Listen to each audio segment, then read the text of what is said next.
suis Manix Patricia, détentrice d'un master en santé publique, management des projets en cas d'urgence et suivi évaluation. Effectivement, je participe à un projet lancé par l'Union européenne, Africa Educator, qui a pour but de ressortir l'impact du Covid-19 sur l'éducation de la jeune fille dans notre société. Sachant que la Covid-19 est une crise humanitaire, économique et sociale qui touche le monde entier, l'Afrique comme le reste n'a pas été épargnée de cette pandémie.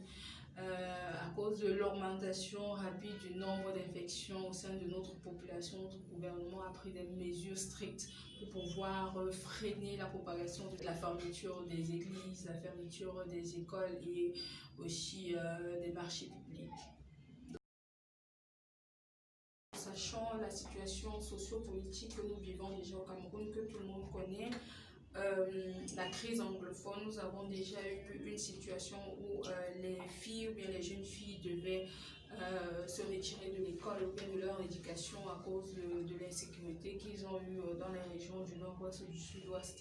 Encore plus lorsque la Covid-19 est apparue en début, ici au Cameroun, c'était beaucoup plus en début mars, donc, où on a eu ces restrictions données par le Premier ministre, où il fallait fermer les écoles, des milieux religieux, autant pour moi aussi des marchés publics, donc ce qui a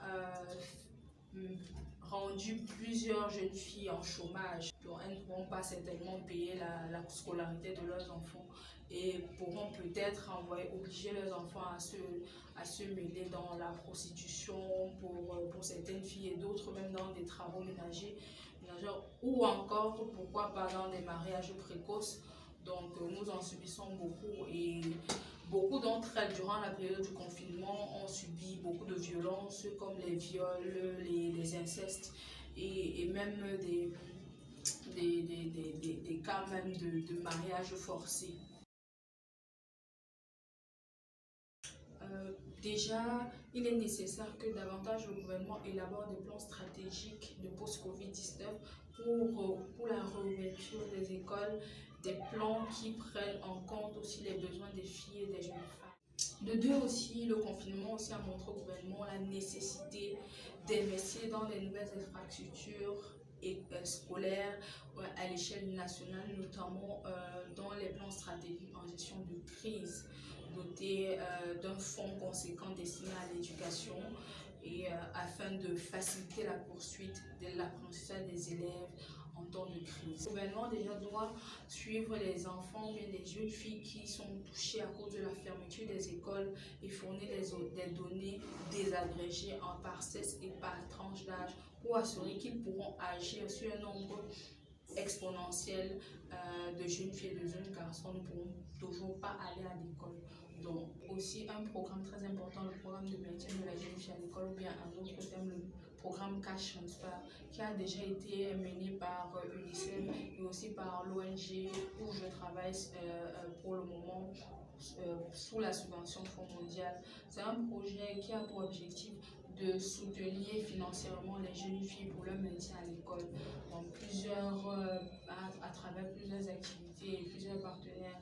Ce programme a été un programme pilote dans une région du pays, au Grand Ouest, dans les districts de la Béfi, Fombal et Tiang.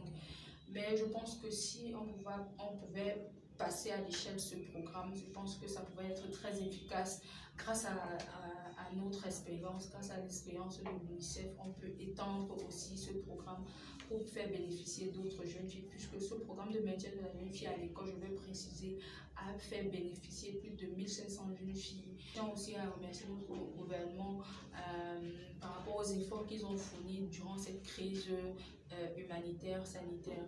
Donc sur ce, je vous remercie de regarder la vidéo. J'espère que vous allez aimer, j'espère que vous allez liker au maximum, j'espère que vous allez me soutenir au maximum pour que je puisse participer à ce projet. Ça me tient vraiment à cœur parce que le développement ou bien l'autonomisation de la jeune fille me porte vraiment à cœur. Je pense être un point fort pour pouvoir amener plus haut ce projet. Merci.